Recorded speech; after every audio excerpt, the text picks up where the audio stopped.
కాబట్టి నువ్వు కోపం వస్తే అణుచుకోవాల్సి ఉంది, ఆపుకోవాల్సి ఉంది. కానీ దేవుడు చెప్పిన మాటకు వ్యతిరేకంగా చేయడానికి వీల్లేదు. దేవుని స్తోత్రం, హల్లెలూయా.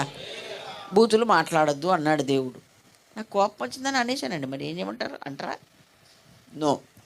ఓకే, కోపం వచ్చింది, మరి కోపం ఎందుకు తెప్పించారంటే, తెప్పించిన వాళ్ళు బాగానే ఉన్నారా బాబు, నువ్వు కదా నాయకుడివి, నువ్వు కదా ఇంటి యజమానివి, నీవు కదా నలుగురికి స్వార్థ చెప్పేవాడివి, నువ్వు కదా రక్షణ పొందిన వాడవు, నీవు కదా ఆయన ముద్ర వేయబడిన వాడవు, నమ్మి బ్యాప్టిజం తీసుకొని పరలోక రాజ్యంలో ప్రవేశించాలని ఎదురు చూస్తున్న వాడవు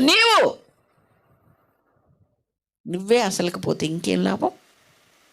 నీవే చేరలేకపోతే ఇంకెలా? నిన్ను చూసిన వాళ్ళు, నీతో ఉన్నవాళ్ళు, నిన్ను అనుసరించాలనుకున్న వాళ్ళందరూ కూడా నష్టపోతారు.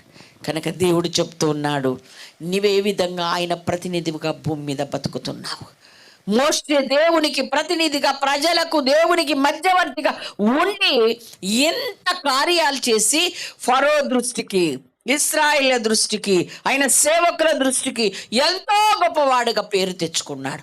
దేవుడే స్వయంగా మోషే వంటి వాడు లేడు, అతనికి వ్యతిరేకంగా మాట్లాడటం మీకు ఎంత ధైర్యమని ఆయన అక్క అయిన మిర్యాముని, అహరోను గద్దించాడు దేవుడు. దేవునికి స్తోత్రం, హల్లెలూయా, హల్లెలూయా. కాబట్టి ఎంత ప్రయాణం చేసి వచ్చిన వాడు, ఇన్ని అద్భుతాలు దేవుడు అతని ద్వారా జరిగించడానికి అతడు యోగ్యుడుగా, అర్హుడుగా ఉన్నవాడు, చివరికి ఇక్కడ ఫెయిల్ అయిపోయాడు. ఇక్కడ దేవుని రాజ్యం చూడగలిగాడు కానీ ప్రవేశించలేకపోయాడు.